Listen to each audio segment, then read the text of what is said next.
especialmente a la mesa.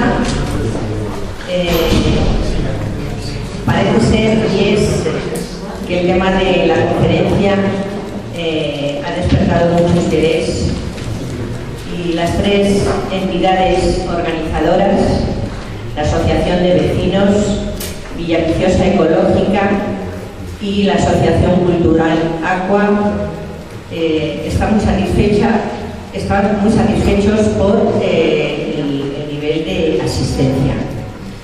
Este acto forma parte, es el primer acto de una campaña cuyo objetivo es Calatalifa. Este primer acto tiene el exclusivo motivo, el fin de la divulgación y apostar por el conocimiento de la ciudad árabe. Por eso, el enfoque de la mesa tiene un carácter cultural e histórico y en posteriores actos tendrá otros enfoques. El nombre de la conferencia es Calatalifa, una historia olvidada. Añadimos también, es olvidada, ignorada. Hay muchos vecinos de Villaviciosa que no conocen ni la existencia de Calatalifa, y una ciudad y unos restos arqueológicos todavía por descubrir.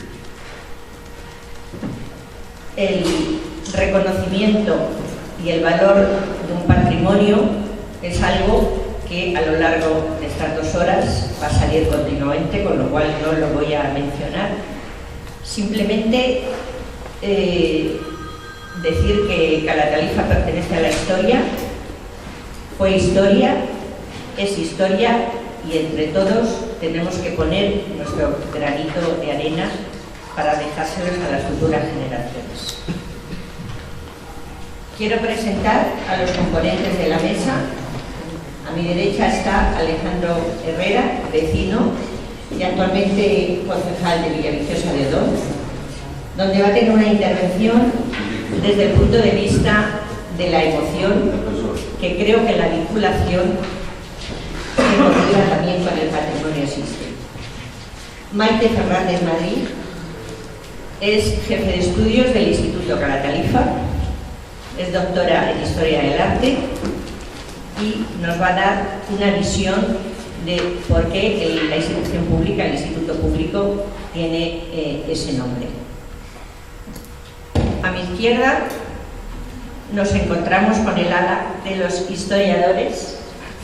Tenemos en el extremo a Jesús Rodríguez Morales, que me ha dicho que le presente como historiador y arqueólogo y profesor.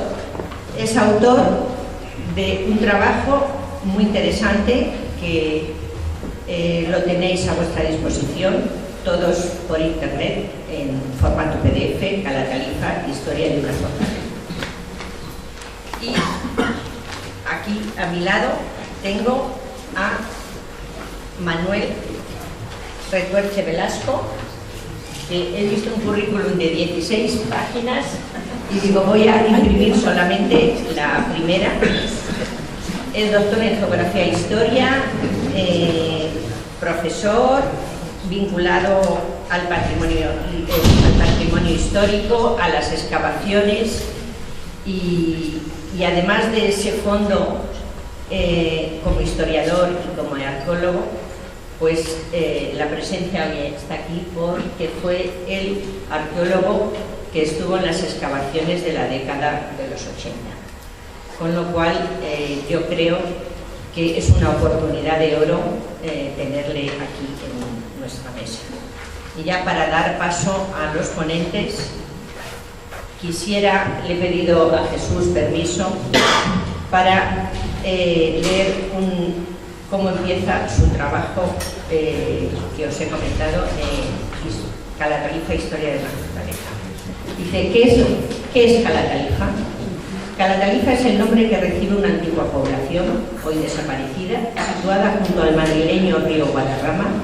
Es uno de tantos despoblados que abundan en el territorio de la Comunidad de Madrid uno de tantos lugares que hoy, yermos y alejados del entorno urbano, parecen ajenos al paso del tiempo. Lugares de los que creeríamos, si nos fiamos de lo que vemos, que siempre han sido campo abierto, donde únicamente brotan hierbas y matorrales, sitios solitarios y sin historia alguna. Nada más lejos de la realidad, puesto que son lugares que estuvieron poblados siglos atrás, en donde vivieron multitud de familias durante muchas generaciones, dedicándose al cultivo de los campos, al cuidado del ganado y a luchar por su propia supervivencia. Lugares donde ocurrieron infinidad de acontecimientos y sucesos que forman parte de una microhistoria que se halla sumida en el más absoluto olvido. El campo parece mudo en estos sitios, como queriendo ocultar tantos secretos de lo que allí pasó en tiempos pretéritos. Sin embargo, si observamos con atención, encontraremos vestigios de las ciudades y pueblos que alguna vez hubo allí enclavados. Ruinas, vestigios de edificios e infraestructuras, fragmentos de objetos cerámicas y multitud de ladrillos, tejas y piedras dispersos por el suelo y semienterrados. Materiales de construcción, estos últimos que un día formaron parte de murallas y casas, de castillos y palacios. Pues ya empezamos la conferencia con palabras de Alejandro.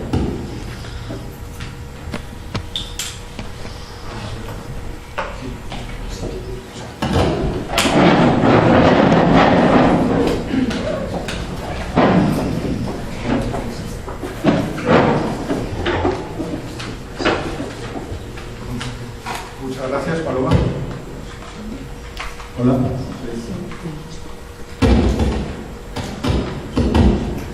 Muchas gracias a todos por haber venido esta tarde a compartir con nosotros sobre la historia de Calatalifa, y gracias especialmente a la Asociación de Vecinos, a Aqua y a la Asociación Ecologista en Acción por invitarme. Voy a intentar ser breve porque me han dicho que tengo 5 minutos para exponer una breve pincelada de lo que fue el descubrimiento desde el punto de vista de las familias que lo descubrimos de Calatalifa, aquí en Villaviciosa.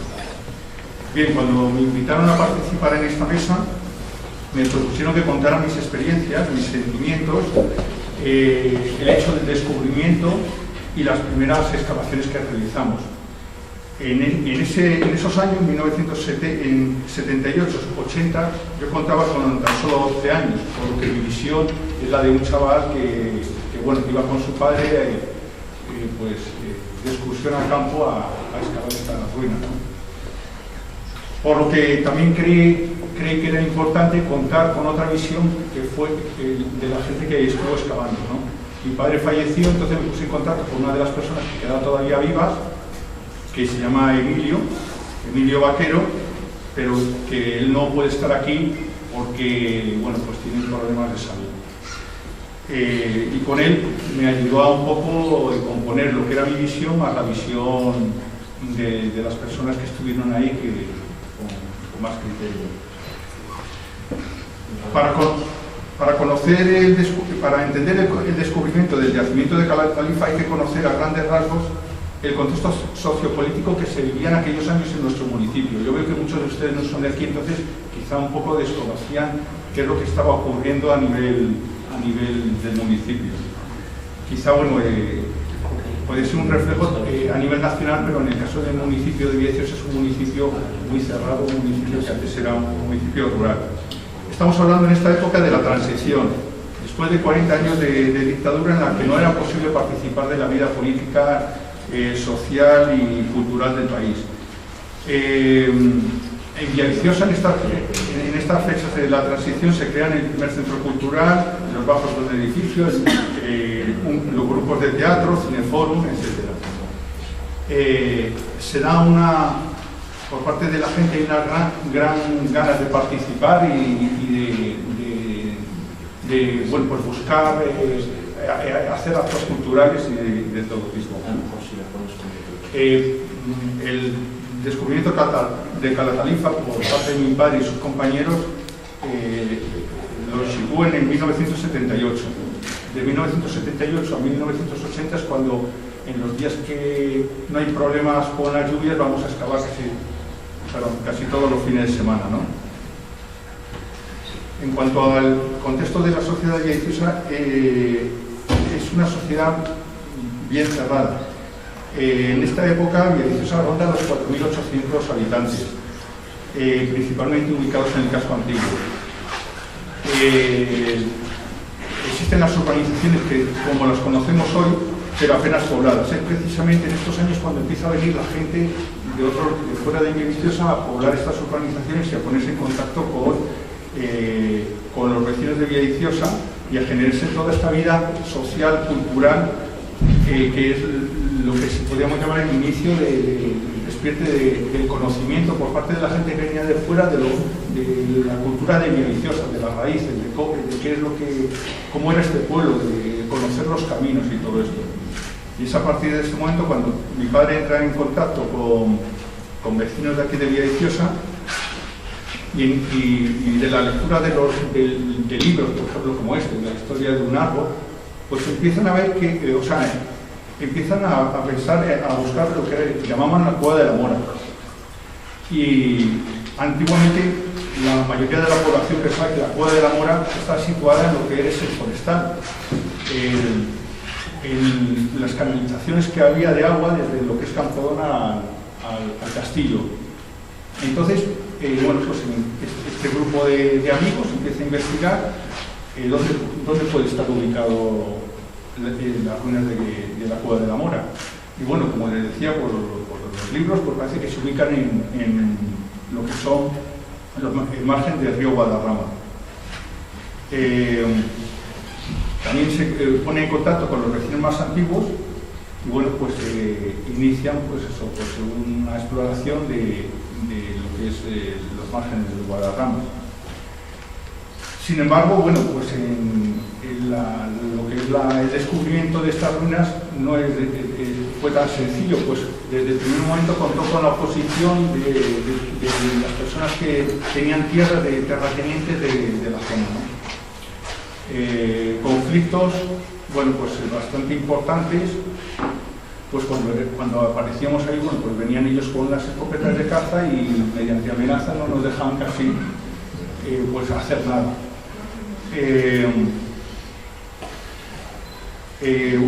Quizá, según me cuenta este compañero de mi padre, el hecho de la investigación de la Cueva de la Mora se transforma también en un tema político. Es el primer momento en la que la gente de aquí de Villaviciosa, que había sido durante tantos años oprimida por esa sociedad caciquil, puede, mediante este hecho cultural, luchar contra estos poderes, ¿no? Y sentirse arropado por la gente que viene de fuera y darle estas alas para emprender esta lucha. Entonces se convierte el símbolo de Cabo Tarifa también en una lucha política, además de cultural. Bueno, pues durante un tiempo pues, estamos buscando las ruinas y finalmente pues una tarde de, no me acuerdo ahora qué mes sería, pues jugando los chavales allí, pues se encuentran primero los primeros ladrillos y luego lo que es el arco del aljibe pequeño, que está completamente tapado. Creo que al principio vimos que era como una cueva de los conejos y tal, y ya pues se decidió ir a acabar. Durante mucho tiempo pues seguimos teniendo la oposición de la persona de las tierras de allí que apenas nos dejaba ir, pero era tal el entusiasmo de la gente, el padre, ¿no? Que en aquella época creo que tenía 42 años, y de la gente que estaba interesada en descubrir esto y esa mezcla de lucha política también, lo que hace perdóname, es que tú repites la política constantemente como si en este país no hubiera explorando. Vosotros es un auténtico espolio. Es un auténtico espolio cuando sabéis que no se puede hacer porque está penado por la ley. Vamos a ver. Tenéis aquí cualquier órgano que lo puede decir. Un momentito. Vamos a que siga el acto, por favor. Luego hay un debate.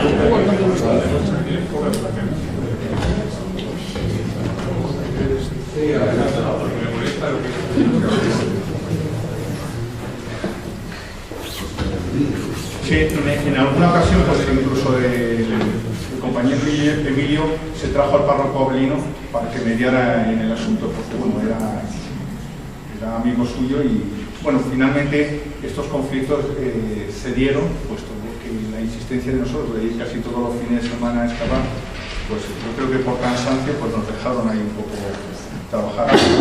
El trabajo que fundamentalmente se desarrolló simplemente consistió en excavar el aljibe pequeño y el aljibe grande, ¿no? Lo que nosotros llamamos la habitación, que está en el margen del río Guadarrama, porque estaba completamente tapado.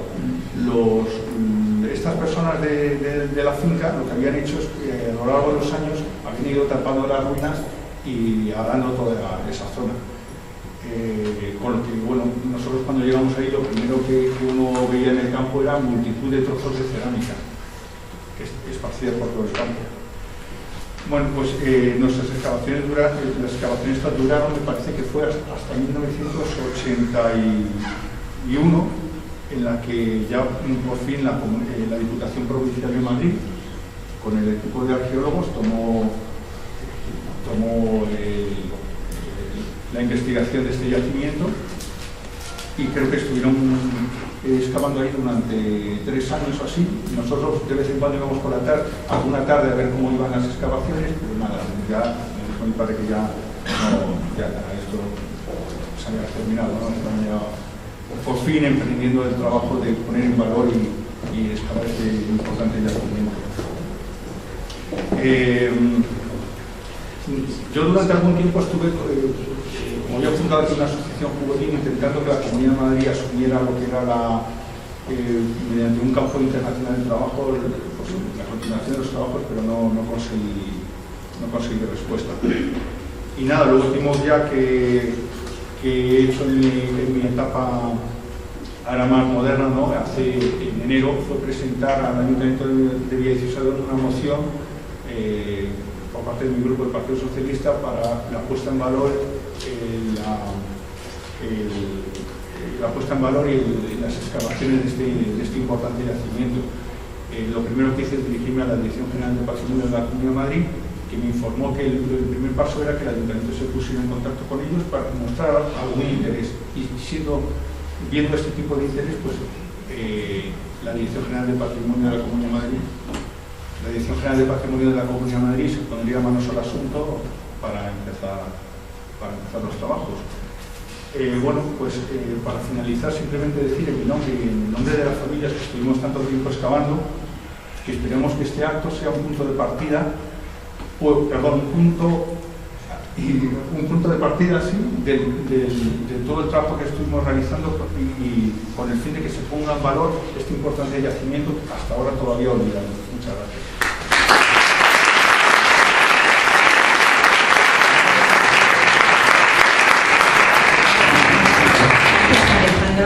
Ahora le toca el turno a Maite.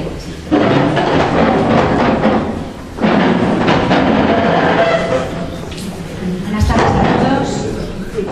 Y en primer lugar quisiera agradecer a la Estatua, a los asociaciones de vecinos y a mis 2 antiguos alumnos, Pablo y Juan Lucas, que andan por aquí, pues que se hayan acordado de mí para ofrecer pues una visión también un poco personal de la historia de Calatayud, que además aprovechamos para decir que este año nuestro instituto, que tiene una importante presencia aquí en la localidad, pues cumple 25 años. Y es una buena ocasión para recordar qué es Calatayud, qué representa Calatayud y por qué estamos tan vinculados a este nombre de Calatayud. Yo llegué aquí a Villaviciosa y a este instituto hace 22 años, lo voy a cumplir aquí, y llegué pues con mucha ilusión, una profesora de historia nueva, y Calatayud se ha convertido para el instituto, y creo que para mí en particular, en 4 cosas en mi vida. La primera, un nombre. Llegas nueva a una localidad y te encuentras Calatayud. ¿Qué es esto de Calatayud?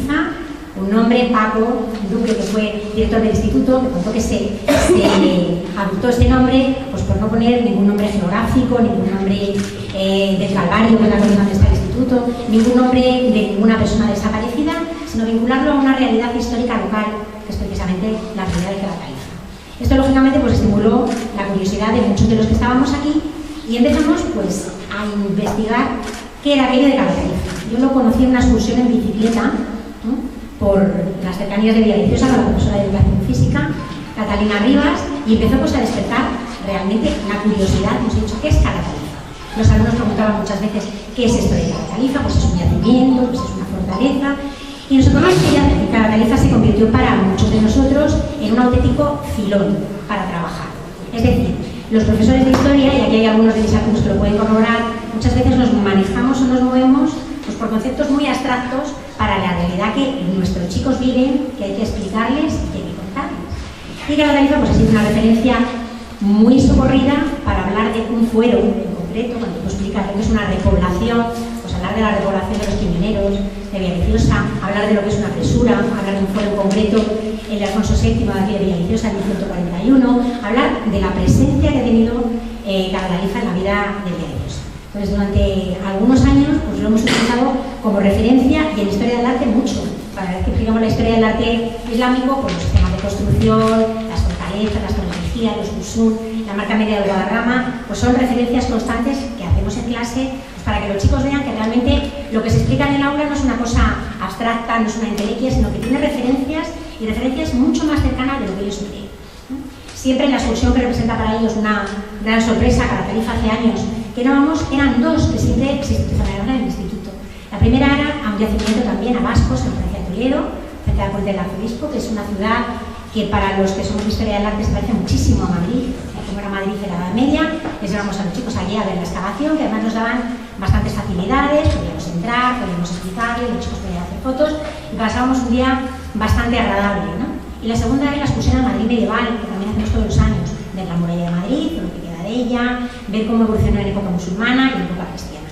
Cuanto más, Madrid lo tenemos cerca, ver que hay una realidad todavía más próxima a nuestro entorno, que es Cala Talifa.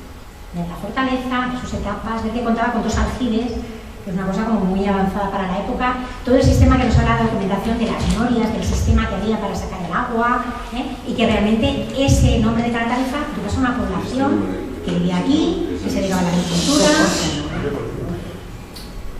que se dedicaba a la ganadería y que se dedicaba también a la artesanía, y que hay una importante colección de cerámica extraída del yacimiento de Cala Talifa. Entonces muchas veces, lo que os digo, Cala Talifa se ha convertido en una presencia muy importante en la vida del instituto y en la vida de los que llevamos aquí muchos años y muchas generaciones de jóvenes de Villaviciosa.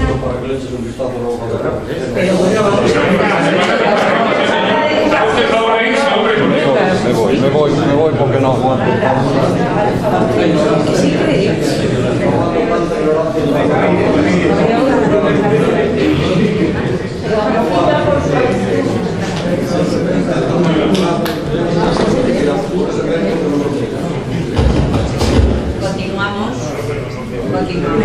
Continuamos. Simplemente decir que para mí, desde luego, ha sido, y para el Instituto en general, un descubrimiento, ¿verdad? Que tenemos algo tan cerca y que todos desconocen. Cuando empezamos a hablar a los chicos de Cala Talifa, ¿y este nombre de dónde viene? Pues hablar un poco que era la fortaleza de Talifa, la fortaleza del ladrillo, que aquí se llamaba Calatali en el siglo XVI. No sé, hace referencias a toda la historia, por supuesto, gracias a las publicaciones inestimables de los dos compañeros que ahora van a hablar con muchísimas más referencias de las que yo cuento, por supuesto. Pero sí que es verdad que es una referencia constante, que es una presencia y que desde luego es un recurso educativo con el que tenemos que contar, y a ver si este año somos capaces de darle la importancia que merece, de realizar pues, algún proyecto, alguna exposición con los chicos que realmente conozcan lo que tienen en la localidad, conozcan su historia y sean capaces de trazar pues, una evolución con los restos arqueológicos con los que contamos y con la documentación escrita de la que disponemos, que es también bastante avanzada. Vale, pues nada más quería decir esto y muchísimas gracias a todos.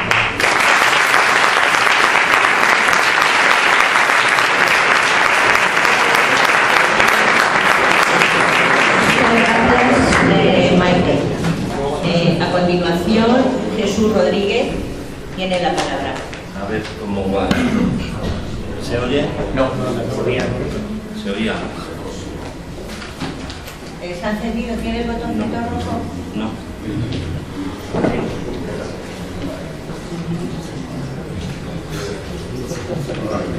Tómatelo. ¿Te cambiamos por este? Sí, es que está... Ahora. Sí, pero hay que tenerlo... Ahora. Este funciona. Buenas tardes. ¿Me oís bien, no? Sí. Bueno, pues como tenemos la suerte de tener con nosotros a Manuel Retuerce, es quizá mayor especialista en arqueología medieval islámica, por lo menos del centro de la península. Pues yo, como veis en el título, pongo breve historia de Calatalifa y su alfoz. Voy a insistir más en el alfoz y la importancia que tiene Calatalifa desde el punto de vista territorial, hablando de los antecedentes y de los consecuentes, y le voy a dejar a Manolo pues que nos hable del yacimiento en concreto. Entonces, bueno, vamos a ver si esto va.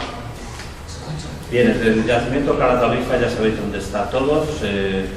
Está en la esquina suroeste del término de Villaviciosa de Odón, muy cerca de Móstoles, en el paraje que ahí llama la Cueva de la Mora, donde, como nos han contado, se encontró en los años 80. Bien, una cosa que quizá debéis saber es que el alfoz de Calatalifa, el antiguo término de Calatalifa, alfoz es lo que significa territorio término, pues hoy es prácticamente la base de lo que es el Parque Regional de Curso Medio de Guadarrama, puesto que precisamente la dedicación ganadera segoviana, vamos a ver que Segovia es quien se va a quedar con esto, pues y por tanto la proscripción legal en muchas épocas de su historia de la roturación y del cultivo de la tierra va a permitir la conservación de grandes fincas de vocación forestal, grandes encinares, que es lo que ha podido servir para crear este parque. Bien, vamos a hacer un recorrido muy rápido, puesto que tenemos muy poco tiempo. Como sabéis, esto perteneció sí, tenemos, bueno, vale. Sí, en la época carpetana, es decir, la época prerromana estábamos en territorio carpetano, esto era territorio de Toledo, de la ciudad de Toletum. Bueno, la lista, las ciudades que conocemos es la lista famosa de Ptolomeo. Aquí tenemos la reconstrucción que ha hecho un compañero que es Dionisio Urbina, de esa posible tal, y entonces aquí estaríamos en territorio entre Toledo y Titurcia, estaríamos en esa zona, ¿no? Entonces una transposición de las coordenadas de Ptolomeo, teniendo en cuenta que la inclinación del eje no es la que es la nuestra, sino que tiene otra, etc. Bien, en época romana, pues esto fue conquistado muy rápido, es decir, ya hacia el año 190 ya estaban los romanos aquí, puesto que la conquista empezó por los territorios que ya eran de los cartagineses, y toda la zona sur y este estaba muy no romanizada, formaba parte de la coine mediterránea, estaba muy avanzada, de forma que a los romanos no les costó nada llegar hasta aquí, y ya están aquí, pues en el 190, 180 ya están en Toledo y está sometida toda la capital. Por tanto, esto fue región romana dominada por los romanos, pues dentro de la provincia hispánica interior, pues muy tempranamente. Bien, los asentamientos de esta zona de la Sagra, del territorio de Toledo, en época romana, pues están sobre todo o próximos a la vía de comunicación o cerca de los ríos, que en esta zona son el Guadarrama, el Guadaltén y el Tajo. Estamos, por tanto, en territorio del Tajo, y al contrario que los yacimientos de la época del Hierro, es decir, carpetanos, que están casi todos colocados en los escarpes, que es donde vivían los carpetanos, aquí nos han hecho alusión al vivero, ¿no? Al, como han dicho, el forestal, ¿no? En el forestal no está Calatalifa, lo que hay es un gran yacimiento carpetano allí. Eso efectivamente no habían descaminado los que pensaban que allí había yacimiento, porque lo hay, lo que hay es un caso de carpetano allí. Bien, pues ahí es donde estaban los carpetanos, y los romanos pues se van a colocar pues sobre todo a la orilla de los ríos, ya sabéis, las villas que explotan agrícolamente estos terrenos, con la criada mediterránea, cereal, vid y olivo, y bueno, y también pues aprovechaban pues manchas de bosque donde se aprovisionaban de leña y caza, etc. Bien, esto es un poco la zona desde el punto de vista pues de yacimientos, epigrafía, pues esto es lo que tenemos en esta zona, es decir, el camino, los tres grandes caminos que vienen por aquí, pues son por un lado en el centro lo que es la cañada de la Calzadilla, Carril Toledano, que pasa por debajo del yacimiento, justo enfrente, en la otra orilla. Las cuerdas altas entre Guadarrama y el Manzanares, pues tenemos la vía romana que venía de Toledo y pasaba por Móstoles, y luego tenemos la cañada real segoviana, que también está trufada de yacimientos romanos y celtibéricos en toda ella.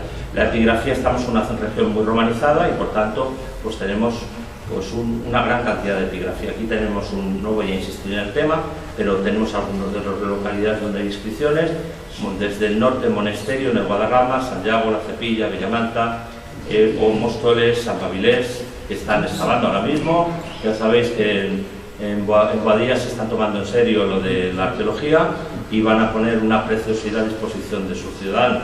Es un yacimiento con una ermita medieval y moderna y una necrópolis visigoda. Pues eso, pues aquí tenemos una joya igual. Aquí tenemos en Villaviciosa lo mismo o mejor. Bien. Pero hace falta dinero y voluntad política. Bien, el yacimiento más importante de la zona, como sabéis, es la villa de Materno, Santa María de Materno. En Carranque, fijaos lo que ha dado para Carranque, la importancia que tiene para Carranque este yacimiento, que es emblemático, se ha convertido en el símbolo de la ciudad, ¿no? El símbolo de esta pequeña localidad. Esto es la parte que llamaban en tiempos la basílica y que ahora pues se considera que es un edificio, un palacio, un edificio de representación. Y esto son los mosaicos de la villa, pues donde precisamente nos informa que el dueño se llamaba Materno. Bien, en época visigoda, como sabéis, a partir del siglo V, después de que en el 409 entran los vándalos helanos, pues un poco más después, en el 418, se firma un foedus entre Honorio y el jefe visigodo y vamos a quedar dentro de la órbita visigoda, aunque hasta principios del siglo VI pues no se van a hacer cargo de la península. La capital la van a poner, como saben todos, en Toledo. Por tanto, seguimos en territorio toledano, como desde la época prerromana. A ver, que me he ido unos cuantos. Bien, aquí tenemos este yacimiento de San Babilés, que os he hablado. Estamos ante una zona un poquito más al norte, justo donde se juntan los términos de Villaviciosa y Boadilla. Tenemos una gran zona arqueológica, lo que se llamó en época medieval la Veguilla o la Vega Sagrilla. Ahí tenemos todo eso que veis ahí en colores, pues son yacimientos romanos, tardorromanos, azul y negro, yacimientos visigodos, morados, islámicos de color rojo. Es decir, una zona con una enorme cantidad de yacimientos y entre los cuales se está excavando que como sabéis está en lo alto, en la parte más alta, que es donde estaba esta ermita que se hizo sobre la necrópolis visigoda. En Móstoles tenemos otro gran yacimiento en el arroyo del Soto, muy cerca de Calatarifa, apenas a 3 kilómetros, en un sitio que se llama La Solana, y hay seguramente un monasterio visigodo del que han salido todos estos materiales escultóricos, que están ahora mismo, se van a publicar. Salió una inscripción romana también, salió una moneda de oro de Jica. Es decir, que estamos en una zona muy rica, puesto que eran tierras de cultivo ligeras, fáciles de cultivar, que eran las mejores en época romana. Es decir, no son las tierras de vega profundas, arcillosas, que esas no se explotaban también en época antigua por no tener herramientas de cultivo, arados, profundos, etc. Estas tierras eran magníficas y por tanto había una enorme riqueza en esta zona, de forma que es normal que estuviera tan poblada desde época antigua. En época islámica, pues como sabéis, a partir del siglo VIII, 711, bien, pues de nuevo Toledo se va a convertir en una ciudad importante, puesto que va a ser la capital de la Marca Media, de la zona defensiva contra los cristianos del norte, y en ese contexto es cuando se van a fundar estas ciudades del Guadarrama, Canales, Olmos y Calatarifa, que están precisamente para guardar esa vía natural que baja de la Porfía por el Guadarrama, y que aunque en tiempos pensamos que era para defender a Toledo de los cristianos, más bien es para defender a los musulmanes de que los cristianos ayudaran a los mozárabes toledanos, que estaban dando la lata continuamente. Se la dieron a los musulmanes y luego a los cristianos cuando reconquistaron también.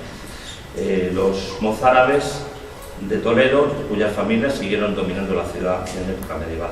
Bien, entonces, bueno, esto es un plano que hice hace bastante tiempo, en el cual tenemos todos los yacimientos islámicos de la zona, tenemos las vías principales, tenemos los puentes, en una vía militar, que para mí va uniendo las almenaras, las atalayas que tenemos en la sierra, que las conocéis todos, entre ellas la más conocida, la de Torrelodones, que está en el grupo de la Sierra del Hoyo, pero hay otros 4 grupos: Sierra de San Vicente, el grupo del Alberche, la Sierra del Hoyo y el grupo del Jarama. Todas ellas están en los pasos naturales, en las carreteras que vienen desde Galicia, que es como le llaman los musulmanes, a la zona cristiana. Nosotros estamos en uno de estos emplazamientos. Calatalifa seguramente se haría cargo del control de estas almenadas. Sería la ciudad, igual que lo es Talavera, que controla su grupo, pues seguramente Calatalifa controlaba las atalayas del grupo que están en la Sierra del Odio, en la sierra, en el primer escalón para subir a la Sierra de Guadarrama. Bien, el territorio que debían tener estas ciudades aproximadamente es este. Calatalifa llegaba hasta la sierra, llegaba hasta Valmayor. Valmayor, que hasta ahí llegaba. bueno, llegaba para mí más al bueno, al final, en la zona del embalse, sí, de Valmayor, sí, llegaba seguramente pues hasta el Guadarrama, hasta la curva del Guadarrama, seguramente. Bueno, sabéis que había un espacio ahí vacío, precisamente entre la zona en que están las atalayas, que está en las presierras, y lo alto de la sierra había un espacio totalmente vacío, de uso ganadero, que prácticamente no hay yacimientos de esta época. En azul sería ese camino militar, y estas son el territorio de estas tres ciudades. Canales, Olmos y Califa, y Calatalifa, que se detrayeron del territorio de Toledo cuando se crearon. Bien, esto es Canales, está en Recas, esto es Olmos, Gualmos, eso que tenéis es lo que queda allí, pero eso es del siglo XV, no es del castillo. El castillo queda en otras cosas, un aljibe muy parecido a los de aquí, como tienen todas las ciudades islámicas, como tiene Alcalá, etcétera, tienen todas las aljibes, puesto que están en alto y es la única forma de abastecerse de agua. Bien, y la última, pues Calatalifa, de la cual nos van a hablar extensamente. Aquí tenemos algunas fotos de Calatalifa. Bien, la primera mención de Calatalifa, aunque de esto nos hablará mucho más Retuerce, pues es esta que tenéis aquí. Cuando Abderramán III va en dirección a la batalla de Simancas, pues sube por la vía del Guadarrama, y allí pues pasó por la fortaleza de Olmos y al día siguiente a Calatalifa, donde tuvo lugar un eclipse solar. De forma que parece ser, si no me equivoco, que no se pudo romper el Ramadán ese día porque hace falta la luna sea la luna nueva, y total que hubo que retrasarlo un día, pero esto nos sirve precisamente para que nos den la fecha exacta en que pasó por aquí.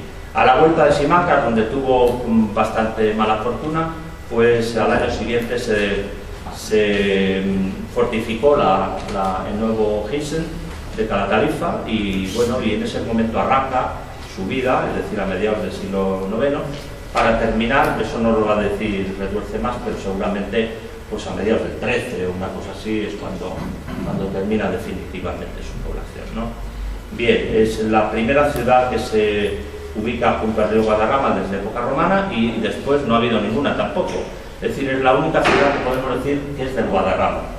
De forma era tan del Guadarrama la ciudad que el nombre que tenía hasta el siglo XVII se llamaba a este el Guadarrama de Calatalia y al otro el Guadarrama de Madrid, porque se llamaban los dos igual. Sabéis que los cuatro ríos que nacen en el nudo orográfico de la bola del mundo se llaman los cuatro Guadarrama, se llaman los cuatro Guadarrama. Yo mantengo que viene del latín aqua di rama, y es una reinterpretación por el árabe de un topónimo existente. Bien, que sería la gran divisoria de aguas del centro de la península. Bien, este es el panorama que se ve desde arriba, ¿no? del yacimiento, con el soto del río, etc. Bien, en el 1086, pues Alfonso VI conquista Toledo, y 50 años después, pues es su nieto Alfonso VII el que va a donar el castillo de Calatalifa al obispo de Segovia. Y dice con los mismos términos que tenía en época de los musulmanes, y el límite era la carrera de Olmos a Madrid, es decir, la vía que va por las cuerdas altas entre las dos, entre el Guadarrama y el Guatén Manzanares. Bien, pero bueno, esto es lo que dice el texto, ¿no? Esa es la catedral de Segovia. El obispo pues no tenía fuerza para poblar, es decir, le faltaba voluntad, o le faltaba dinero, o le faltaba gente, y entonces pues 40 años después, bueno, esto antes es el documento este famoso que concede todo este terreno a Madrid, pero es un documento pues que no tiene ni pies ni cabeza, que le da todo esto, que no era suyo, no era de Madrid.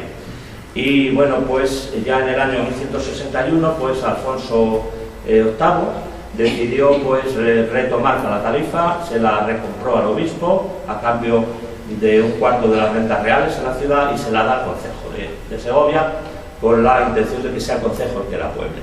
En este momento van a hacer un territorio nuevo que se convertirá pronto en lo que se llama el sesmo de Casarrubios. Ese territorio coincide pues prácticamente con lo que se llamó en época medieval si me sale la palabra, el arciprestazgo de Canales. Es una de las divisiones religiosas del arzobispado de Toledo. Y este arciprestazgo de Canales va a ir desde las puertas de Toledo hasta la Fuenfría, cogiendo todo nuestro territorio, todo lo que es la concha de Guadarrama y también parte de la cuenca de Perales. Bien, por tanto tenemos ya una realidad en manos de Segovia, que desde ese momento va a tratar de repoblar esas tierras. Esto es el arciprestazgo de Canales. Bien, a la tarifa vamos a Canales. Bien. En 1208, pues estos tres famosos documentos del alcalde Minaya, pues nos van a dar los límites que tiene Segovia en este momento. Bien, bueno, voy a pasar muy rápido por aquí. Aquí están, si a alguno le interesa, bueno, lo colgaré en internet, en la conferencia la colgaré y podréis ver los mapas y tal. Bueno, es una cosa que he trabajado bastante sobre estos límites. Entonces, bueno, los límites vienen desde el Alberche, van hasta la zona más al sur, son los límites, son los que están en color rosa, irían pues prácticamente hasta Camarena, y luego pasarían el río por Santa María de Batres, para ser ya el límite entre la provincia de Toledo y de Madrid, y luego el límite entre la tierra de Madrid y la de Segovia, durante toda la época medieval. Estamos ante esa vía, la que fue antiguamente la vía romana, y bueno, pues aquí tenemos, cualquiera que lo pueda ver con los mapas, pues verá por dónde iban esos límites. Nosotros, por tanto, estamos dentro de los límites de Segovia aquí, estamos dentro del territorio segoviano. Bien, bueno, esta es la Mojonera en toda la zona, de forma, mirad, Calatalifa sería lo que está en azul, lo que estaría en azul, y estamos pues dentro del territorio segoviano, un territorio pues que Segovia va a tratar de poblar pues con una vocación, como os digo, ganadera, es decir, no tienen potencia demográfica para hacer otra cosa, y aunque se va a repartir el famoso reparto de los quiñoneros, esto es el rollo antiguo de Casarrubios, dentro del cual estuvo, ¿no? Aunque se va a repartir en 1302 parte del territorio en ese famoso documento de los quiñoneros, la realidad es que ya desde una fecha tan temprana como 1221 vamos a ver que este territorio se está troceando ya, se está repartiendo ya entre pobladores, nobles, etc. Tenemos un documento que afecta a Móstoles, lo que se llama, la población se llama Arroyo de Viñas, que estaba en el Arroyo del Soto y que está pues a 3,5 kilómetros de Calatalifa. Entonces ya en este momento se ve que estaba privatizado, que se había dado este término pues para poblar por señores. Y precisamente, bueno, pues este término, pues esto por ejemplo es el término que se va a dar en 1270 al notario don García Martínez. También me figuro que conocéis este documento que habla del viso de Calatalifa o viso de Calatalia, pero no es Calatalifa de lo que estamos hablando. Es un territorio que está al otro lado del río y que hoy se ha repartido Navalcarnero, la mitad sur, y Villaviciosa al lado norte, pero porque pasó a Sacedón y luego lo compró el término de Sacedón. Y eso fue de Móstoles durante mucho tiempo, de forma que se llamó el visillo de Móstoles mucho tiempo. Bien. Esto es el documento de las cuadrillas o del documento de los quiñoneros, y esto es el sesmo, dentro del sesmo de Casarrubios, la cuadrilla de Calatalia. Estos son los límites que tenía esta cuadrilla, que se mantenía todavía a principios del siglo XIV, pero que lo que es propiamente Calatalifa debía estar ya despoblado porque formaba parte del ejido. Es decir, es ese término pequeñito que tenéis ahí, esa cosa, vamos a ver, triangular que está abajo, esto es el ejido y eso es justo donde está Calatalifa. Entonces, como veis, el término de la cuadrilla iba desde Navalcarnero hasta Brunete, por la orilla derecha, y era toda esta zona boscosa que se ha mantenido, que son las urbanizaciones del Castillo, las de Boadilla, que se llaman el término de Romanillos, todo eso formaba parte de esa cuadrilla, de la cuadrilla de Calatalia. Bien, este es el ejido comunal de la cuadrilla, que como veis tiene en el medio la cueva de la Mora, ¿veis? Tiene en el medio el yacimiento. Es como un triángulo justo en el medio. Esto, por tanto, en este momento, en 1301, debía estar ya deshabitado. Bien, vamos a ver. Bueno, esto es cómo el territorio se repartió. Por ejemplo, la parte sur de Calatalifa. Calatalifa estaría aquí, ahí estaría elegido, y este término se repartió entre los pueblecitos que se van a crear a lo largo del siglo XIII. Arroyo de Viñas, Aldea de Lavar, Lucero y Móstoles. Se van a repartir todo el territorio sur, toda la zona sur de lo que fue la antigua Calatalifa. En 1348, pues la peste sacudió la península y es el momento en que todos estos pueblecitos se despueblan.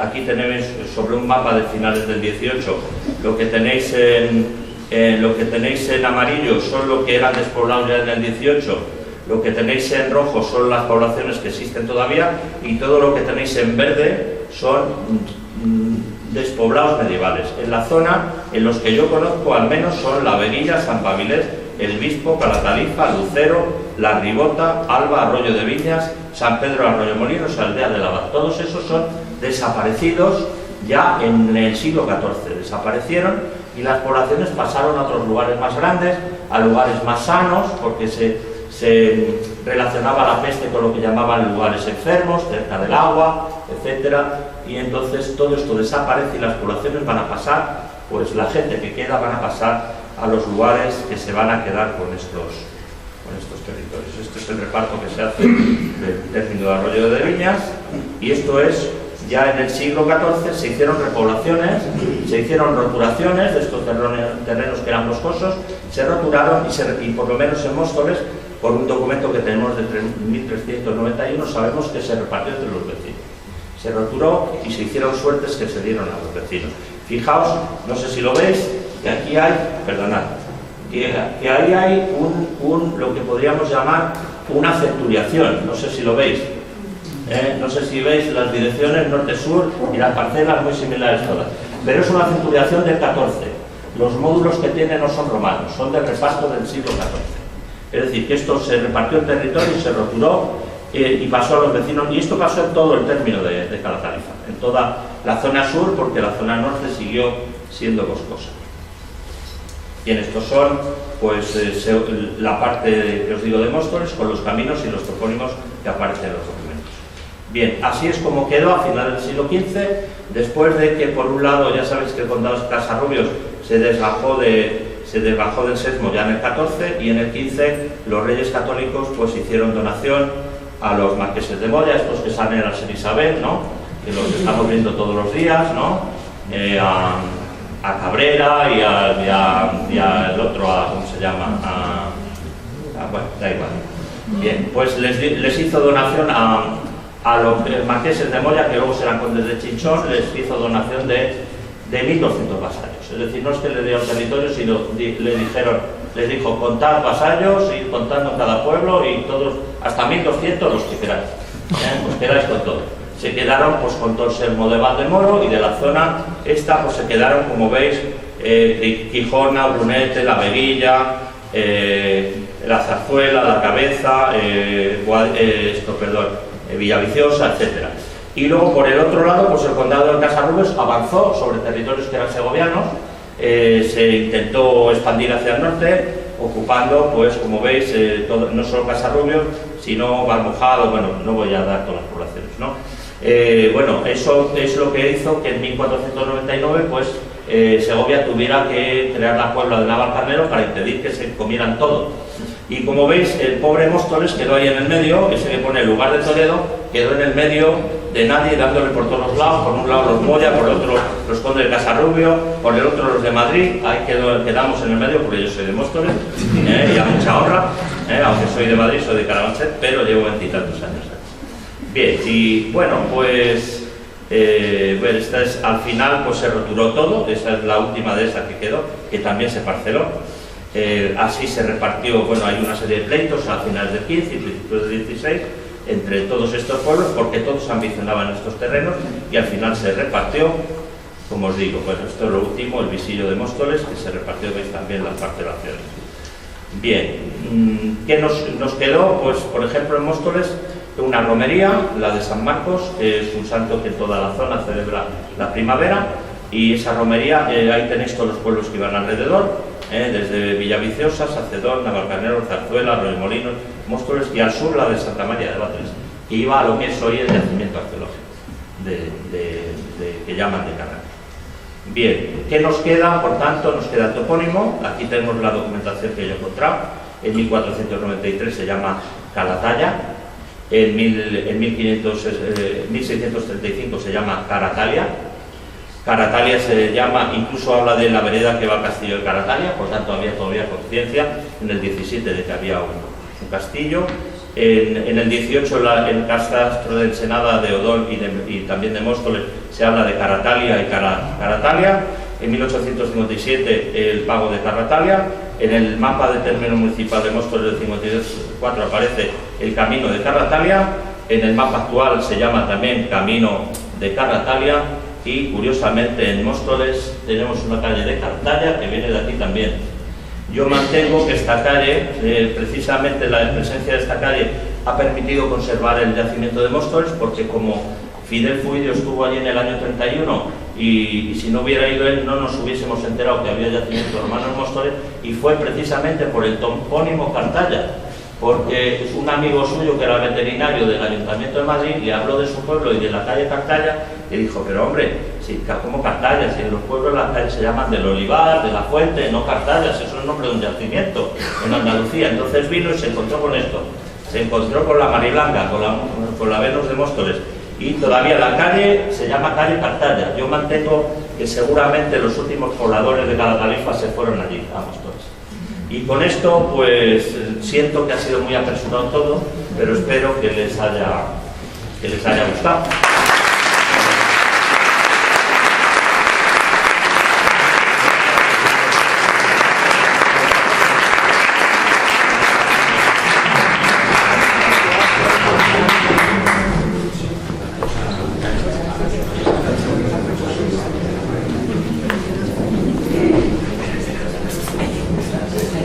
Sí, bueno, así sí lo tengo, pero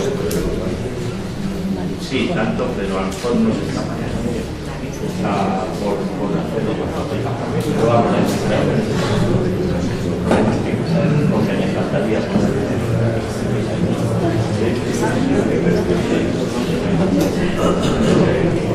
yo creo que la llave de explicar. Sí, yo creo que esto es la llave de entender lo que pasa en la sociedad.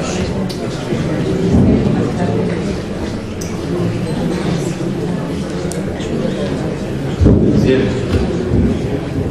esto ahora me toca a mí, pero es el colofón. Después ya creo que viene un turno de preguntas. Y después de oír al amigo Jesús, del cual que no sabía que somos paisanos, también soy de Carabanchel. ¿Sí? Pero de Bajo. Yo de Bajo también. Yo al lado de la Barroca. O sea que desde niño ya no he vivido allí. En casualidad nos hemos juntado aquí todos. Bien, me ha tocado a mí cerrar el turno porque después de oír esta estupenda síntesis, porque sintetizar con toda la documentación que tiene, que maneja sobre todo bajo medieval, ya es bastante difícil. Yo creo que ha quedado bastante claro.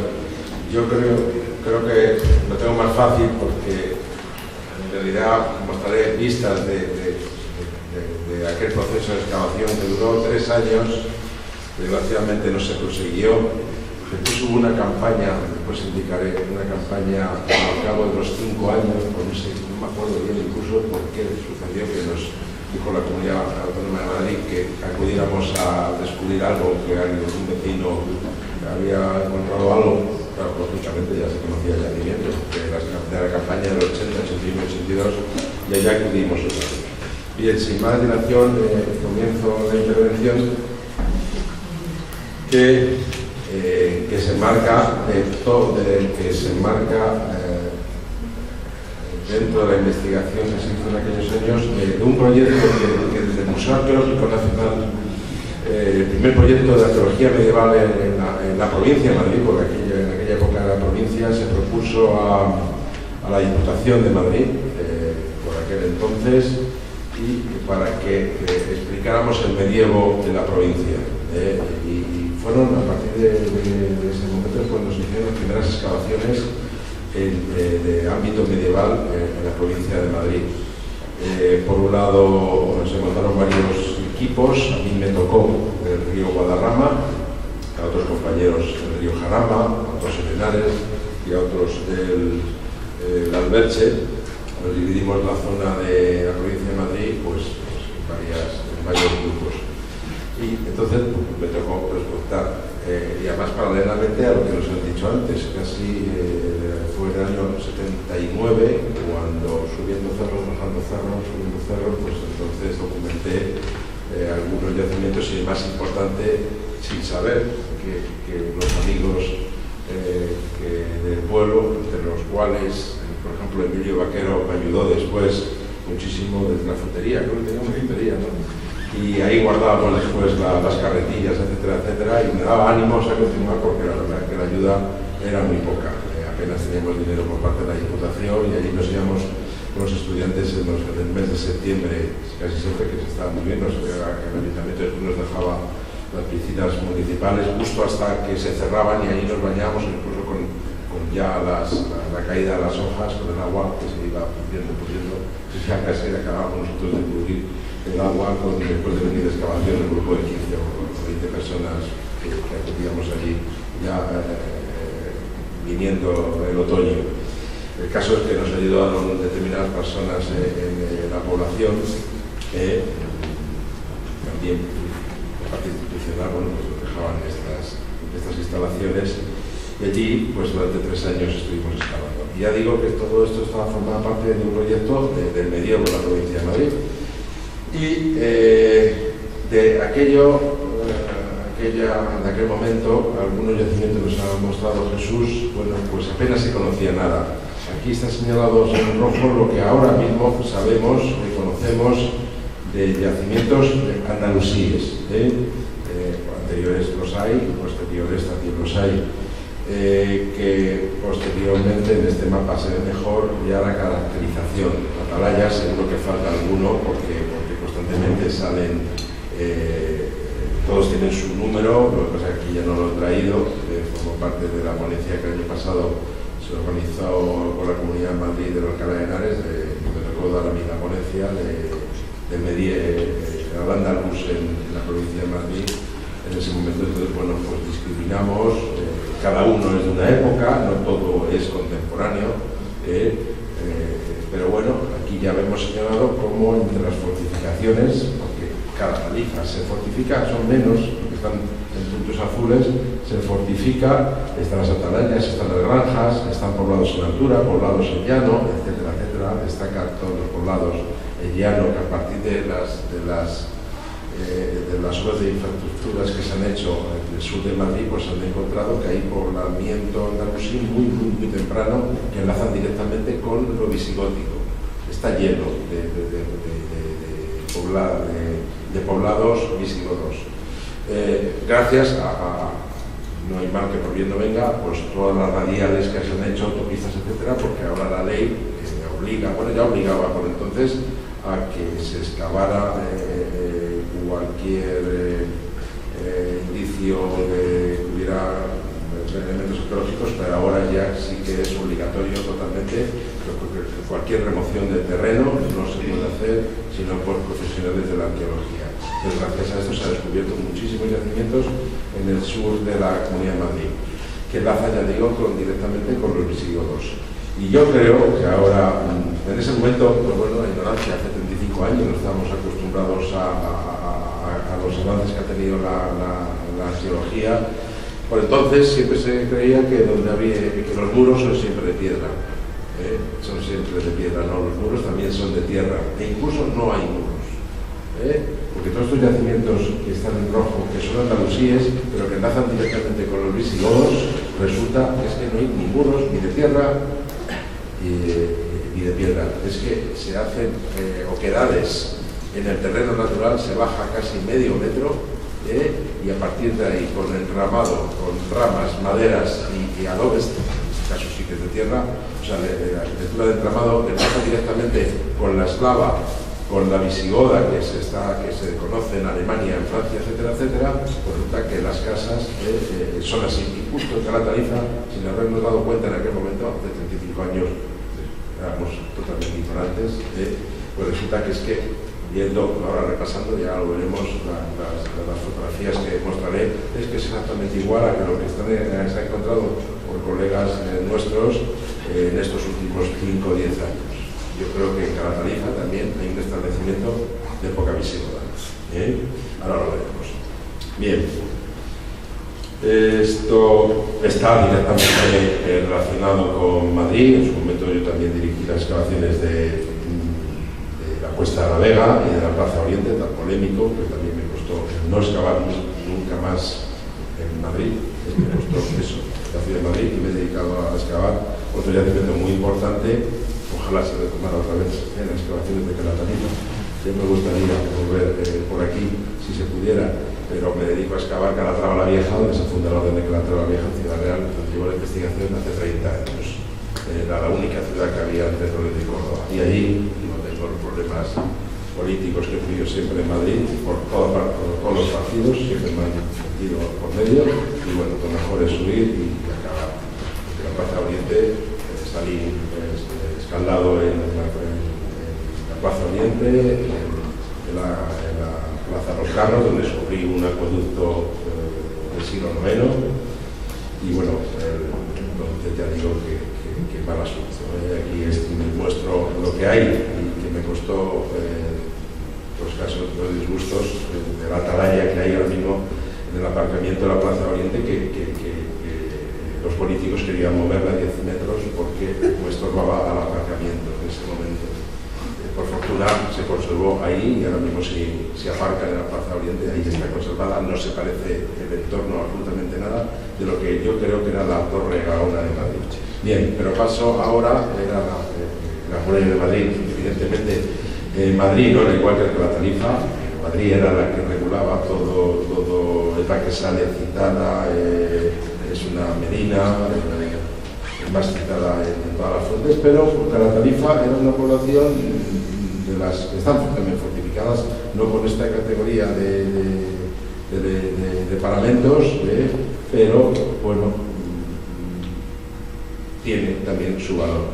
Por desgracia, en Calatarifa casi todo se fue destruyendo a lo largo del tiempo y apenas las fortificaciones levantan pues 1 metro, 2 metros con lo sumo, pero como foro. Bien, ahora que nos centramos en el lugar, aquí este es el valle del río Guadarrama, el Guadarrama de Calatarifa, como muy bien nos han dicho. Madrid estaba en el Guadarrama de Madrid, y aquí destacan las escorreras, todos los arroyos que van a verter tanto por la mano izquierda o por el este y por el oeste al río Guadarrama. Y en uno de ellos, justo donde está la cruz puesta, no sé si ve la cruceta, es donde se ve, es donde se sitúa Calatarifa. Justo hay un arroyo, pero tendrá mi nombre, creo yo, el Buen Barranco. Bueno, pues ahí estaba situada Calatarifa. Calatarifa, que era de mayor extensión a la que conocemos ahora. Esto hay que dejarlo claro. Ese aljibe que le llaman la habitación, como he dicho, eso no puede estar en el extremo de una población pegada al río. Puede faltar 1/3 de lo que fue Calatarifa. Estaba también en el centro, tal como se queda ahora en el centro, pues este también estaría en el centro. O sea, el río, como les pasa a todas las poblaciones que están en el ámbito del Tajo, como le pasa a Alcalá la Vieja, la mitad de Alcalá la Vieja, la antigua Alcalá de Henares, bueno sí, la antigua Alcalá de Henares, pero que está al otro lado del río Henares, también una cuarta parte, 1/3, está caído, porque el río ha ido arañando el terreno arcilloso y arenoso y se ha caído. Entonces, este aljibe que yo hace 35 años y no, bueno, pues porque aquí también salí un poco mal con los problemas, no volví más a Calatarifa, pues imagino que creo que que se habrá caído. Se ha caído en parte hace unos días. No me extrañaría nada. Claro, esta posición que tiene, tenemos el aljibe central, el aljibe del extremo que está justo pegado al río, pero es que Calatariza estoy convencido que es que haría todo esto.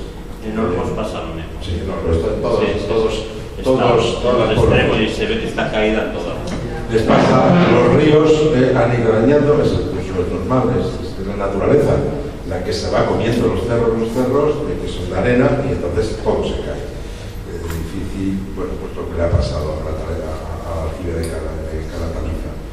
Entonces el yacimiento continuaría, estoy convencido, pues una cuarta parte más hacia el oeste. Este barranco no es natural, pero porque lo ha hecho la naturaleza.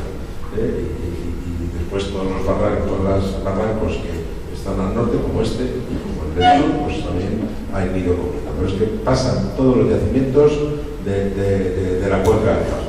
Por no decir también los que están junto al Tajo, como Alarilla, Alboer, etcétera, etcétera, que quedan en riscos. Siempre comidos. Una cosa importante que creo que tienen que saber, que esto es la naturaleza la que se ha ido comiendo, y ese aljibe es absurdo que esté allí dejado en un barranco. Bien, el otro también destaca el otro aljibe, ya digo, y los restos ya se adivinaban por entonces de lo que era la muralla, la fortificación. Y ahí es donde después desarrollaríamos nuestra excavación, que todavía en esta fotografía todavía se ven las cartas. Estas las tomado recientemente, pero se ven las cartas, creo que las